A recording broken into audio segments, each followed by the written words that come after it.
Assalamualaikum warahmatullahi wabarakatuh. Kami dari kelompok 1 yang beranggotakan pertama Mirojun Nurun Nadiroh dan saya sendiri Muhammad Imam Nur Syafi'i akan mempresentasikan tentang pemasaran amil. Pengertian pemasaran adalah suatu proses dalam menentukan permintaan konsumen untuk mendapatkan barang atau jasa agar dapat memuaskan konsumen serta dapat mewujudkan tujuan dari suatu perusahaan. Selanjutnya, tujuan dan fungsi pemasaran. Tujuan pemasaran merupakan mengubah orientasi falsafah manajemen pemasaran lain yang ternyata telah terbukti tidak berhasil mengatasi berbagai persoalan karena adanya perubahan dalam ciri-ciri pasar dewasa ini yang cenderung berkembang. Kemudian, fungsi pemasaran. Fungsi pemasaran dibagi menjadi 3, yaitu yang pertama, fungsi pertukaran.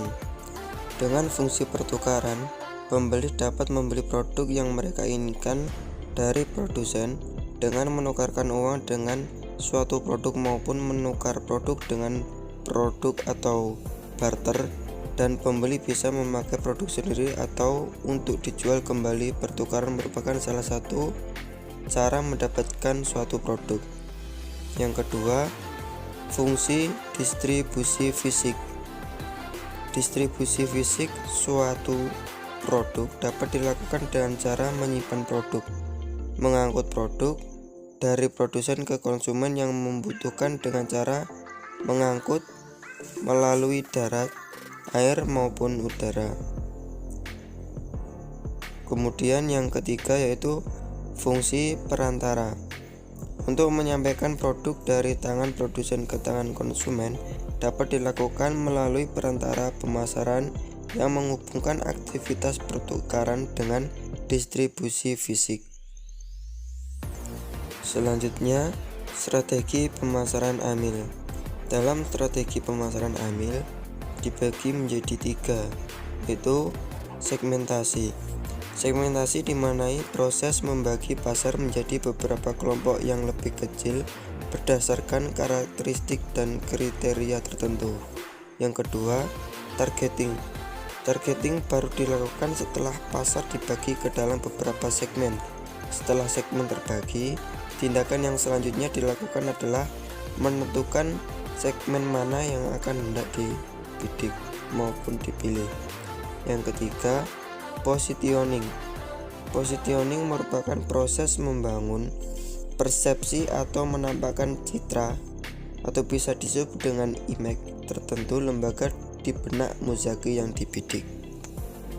Selanjutnya, bagian analisis yaitu manajemen pemasaran lembaga amil zakat nasional atau Lasnas. Yang pertama, manajemen pemasaran organisasi nirlaba. Menurut Philip Kotler dan Alan R. Anderson, organisasi nirlaba memiliki beberapa tujuan. Yang pertama, keinginan individu untuk berbagi. Yang kedua, kebaikan untuk kesejahteraan. Dan ketiga, santunan pemerintah pusat, provinsi, dan daerah. Harry Hasman membagi ciri organisasi nirlaba menurut 2 set ciri. Yang pertama, apakah organisasi tersebut donatif atau komersil. Yang kedua, apakah organisasi tersebut mutual atau entrepreneurial. Yang kedua yaitu prinsip pengelolaan lembaga amil zakat. Pengertian lembaga amil zakat menurut pasal 1 ayat 8 Undang-Undang Nomor 23 Tahun 2011 tentang pengelolaan zakat menyebutkan bahwa lembaga amil zakat yang disingkat LAS adalah lembaga yang dibentuk masyarakat yang memiliki tugas membantu pengumpulan, pendistribusian, dan pendayagunaan zakat.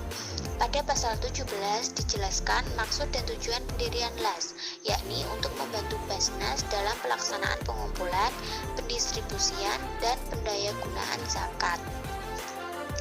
Yang ketiga yaitu manajemen pemasaran lembaga amil zakat nasional. Keberadaan lembaga amil zakat berdasarkan pasal 1 ayat 8 Undang-Undang Nomor 23 Tahun 2011 tentang pengelolaan zakat adalah lembaga yang dibentuk masyarakat yang memiliki tugas membantu pengumpulan, pendistribusian, dan pendayagunaan zakat. Fungsi utama lembaga amil zakat adalah sebagai wadah pengelola penerimaan, pengumpulan, penyaluran, dan pendayagunaan zakat, infak, dan sedekah dalam rangka peningkatan kesejahteraan masyarakat sebagai wujud partisipasi umat Islam dalam pembangunan nasional.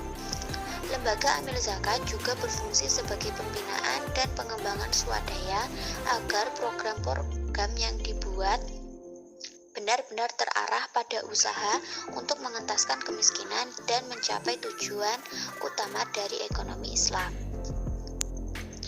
Dari penjelasan tersebut dapat ditarik kesimpulan atau hasil dari analisisnya, yaitu manajemen pemasaran di lembaga amil zakat pada umumnya bila ditinjau dari program-program yang mereka miliki telah menerapkan prinsip analisis, perencanaan, penerapan, serta pengendalian dari program itu sendiri. Program yang dibuat telah melewati proses analisis untuk melihat tujuan dan manfaatnya, serta memperhatikan ketertarikan donatur atau muzaki untuk berkontribusi mensukseskan program tersebut.